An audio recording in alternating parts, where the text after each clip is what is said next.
We're back with part 2 of Dudek and the Franchise's episode 10 podcast, and we're going to switch it up a little bit from NFL free agency and the Vince Wilfork conversation to the NBA. A lot of good action going on today. The Miami Heat falling to the Chicago Bulls in overtime. I almost said the Buffalo Bills. That would have been a little bad. Although, one last quick NFL thing. The Bills are not playing games in Canada next year. Sorry, Drake. Really? I thought Drake doesn't watch football, though. That's interesting. I believe that. Well, they're Canada. I mean, Canada's kind of got to like soccer, sort of. I mean, I know they're huge on hockey, as they should be, because all there is ice up north of, like, Nova Scotia. But... yeah. Like, he's sponsored by, like, FIFA. So, like... for being Drake. All right. So there are a lot of conversations going on about whether or not certain players are overrated or underrated. You hear it in YouTube comments all the time, and especially on forums like Twitter. You debate the worthiness of players as a whole, their skill sets, the things they do well, the things they do poorly, everything about them. We rate them, we judge them, and we let everybody know exactly how we feel about them. So we're going to continue with that motif today with our top 5 most overrated players in the NBA today. So, Franchise, I want you to start off. Do you want to go 5 to 1 or 1 to 5? Like most overrated to least overrated? Because I like going the other way. I like going from 5 to 1. See, it's hard. I never really ranked mine. These are just in a pool. Yeah, that's fine. Of like 5. So I started with a third. I guess I'll start. I'll go 5. I'll go 5 to 1. You can just name your list and then just say explain why your guy's on the list. So where I'm starting with is a place pretty close to your home. It's at the Barclays Arena, where we both have seen. Side note, the Barclays Arena in Brooklyn is a very, very impressive stadium. If you haven't gotten a chance to check out a Nets game there, go check it out. The point guard of the Brooklyn Nets, one Darren Williams, is the number 5 player on my most overrated NBA players list.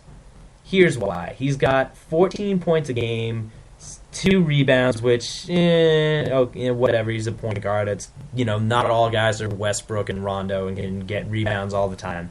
The 6 assists is below what it should be if he's going to be considered an elite point guard in the league. No blocks, but, most point guards don't have blocks.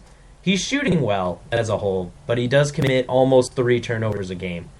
And we all know that the New Jersey Nets are over the luxury tax by a lot. They've spent over $100 million on this particular season's NBA team, and he's probably the Nets' best player this season, or he's supposed to be their best player. And New Jersey right now is at the bottom of the Eastern Conference, and I mean the bottom when they should not be there. They're like equating money to how they've, spent, in terms of the talent that they field with the amount of money that they spend regularly.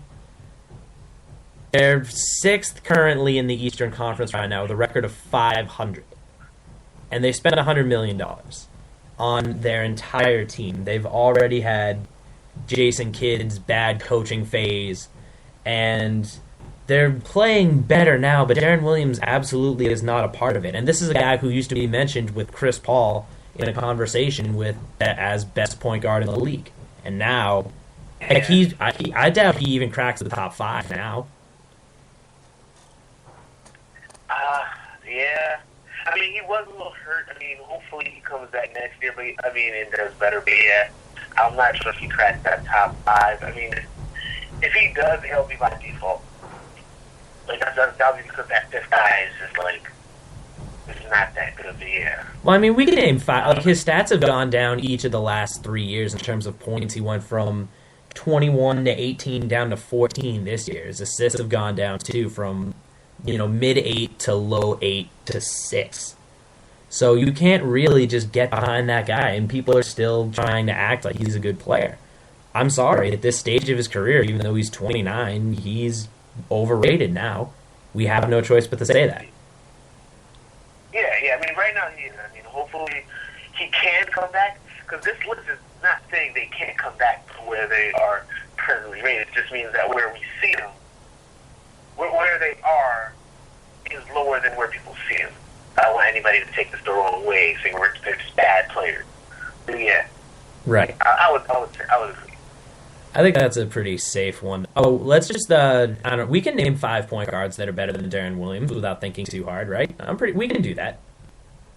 I mean, all right, Chris Paul, obviously. Chris Paul, Westbrook. We could go there.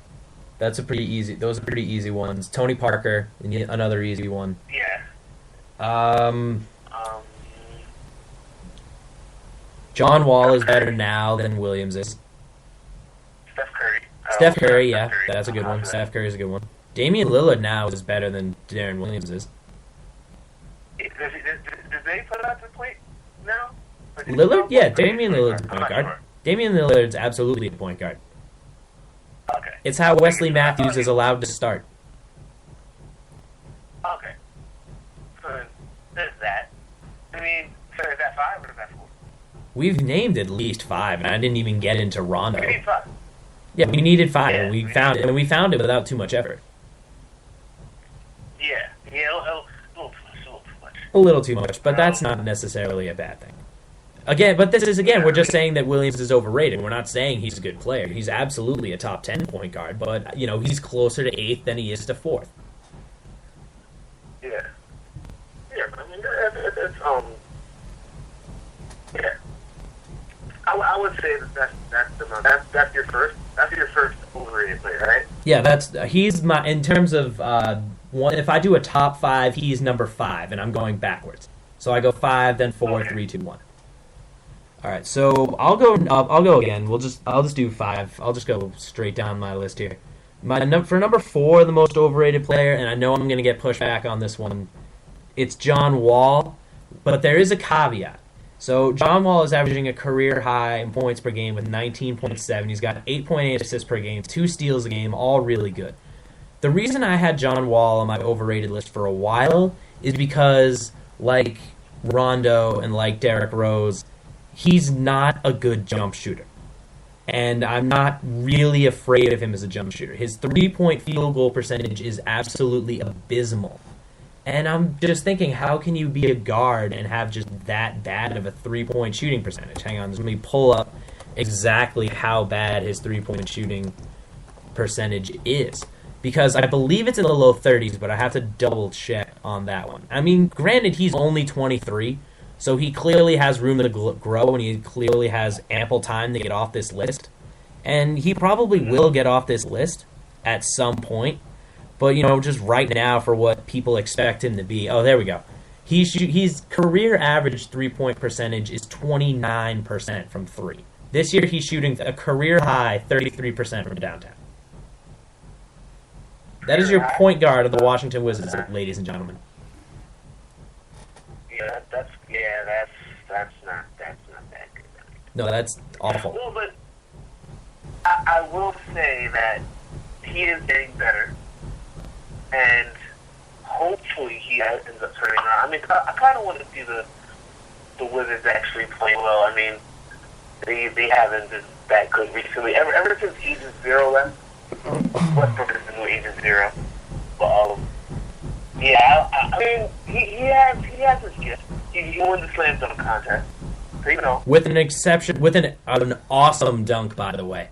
That dunk was great. That dunk was great. An awesome dunk in a horrible, structure of a dunk contest, but yeah. Yeah, I know, but still. Hey, somebody had to come out on top in that thing, and John Wall gave a great dunk. I think, John Wall has plenty of time to get off this list, and I've even added with the caveat of if he leads the Wizards to the playoffs this year, which he's been doing to date, I'll take him off. I have no problem saying that. The problem is he came in and was anointed the savior of the Washington Wizards. And then Wizards general management reminded us why that it's going to take a lot to save the Washington Wizards. But, John Wall is turning himself into a good player. He's not great yet. He's not the Chris Paul, Westbrook level yet, but he's been the best point guard in the Eastern Conference this year. So, I mean, with Rondo being hurt and Kyrie not winning any games, that still counts for something. Yeah. So he needs to play.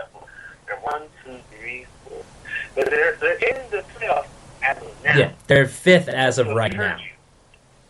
So he heard you. So he's gonna No. probably try really. Oh yeah, no. I will fully put myself on the record as if John Wall leads the Wizards to the playoffs this year, I will take him off my overrated list and replace him with somebody else. Yeah. So that's pretty good. Number 3, and when I did this a couple weeks ago, I completely forgot about him. But now that he's back and prominent and not making trips to Sacramento, I had to re-put him back on. Rajon Rondo, the point guard of the Boston Celtics. The more I watch him play, the less and less I think that he's a franchise caliber player. And we all know that, the Sacramento thing is a little bit overblown. He didn't want to go with the team because he wanted to celebrate his birthday, and he has a history of not playing on his birthday. The problem is he is, in fact, the captain of a pathetic team. And even though he's entitled to a day off of work, you gotta tell your boss, hey, I'm not coming in that day. And when his boss said, no, we need you to come in that day, he still went out of his way and didn't show up. So how is that guy supposed to be your leader? And how are you supposed to build around that guy? Not to mention, he's never averaged more than 14 points a game over the course of a season in his career. He's only averaging 12 a game this year. I mean, his assists are always really good. He can get to the basket. But like a couple other guys, my biggest problem with Rondo is I'll still let him shoot unguarded jump shots because he won't make them all the time. He hasn't made the effort to get better at that particular aspect of his field or his free throw percentage. His free throw percentage this year is 66%, which for a point guard is pathetic. And Rondo is a good player. He's very talented. He's a talented playmaker. But I think it says something when the Houston Rockets and the Celtics were negotiating a trade earlier in the year. It says something when the Rockets won't trade their third best player in Chandler Parsons to Boston for their best player, who's supposedly this dynamic playmaking point guard. Exactly. And I agree with the Rockets not trading for Duke. And that's... I do too. Yeah. I wouldn't make that trade either. We'll get to the Rockets a little bit later on this list, don't worry. So, I mean, I'm glad Rondo is pretty much we agree on Rondo for the most part. So I know there's not a whole lot of blowback on this one. This one might be a little bit different, and if he keeps playing like he has been this year for the next year and a half, 2 years, I'll take him off this list too. Number 2 for me right now is Blake Griffin, and that's because I've fallen into the camp of all he does is dunk. He doesn't do anything else. This year, he's become a lot more creative offensively. He's gone out of his way to attack the rim, not just in dunking, but in using baseline moves and post moves and like up and unders very effectively to have a career-high 24.2 points per game in scoring. And I'm not afraid of his face-up game still, and the fact that he doesn't block shots as a forward when he can jump through the roof, as he has showed us on dunks. I mean, that kind of irks me a little bit, but Blake Griffin showed me that he has more to his makeup mentally when Chris Paul went down for the month, and he kept the Clippers not only afloat, but still in good playoff position. So I will give Blake Griffin that. He has a lot more mentally than I thought he did. And, if he gets that face-up game that he needs to develop, I'll gladly take him off the list. And if he keeps playing like this for a year and a half or 2 years, I'll take him off this list. Blake Griffin is playing his way off this list too. See, it's weird though, because for me, I think it's weird because I do agree with everything you said. Although I think what he's good at, he's better than anybody else. I look at dunking or with transition, anything like that. And he kind of reminds me of, I'm going to say 2 years ago, Dwight Howard, where it's like, he's missing a lot of stuff, but he's still the best big man in the game, kind of thing. You know what I'm saying? It's like, because Dwight Howard and I have the best coach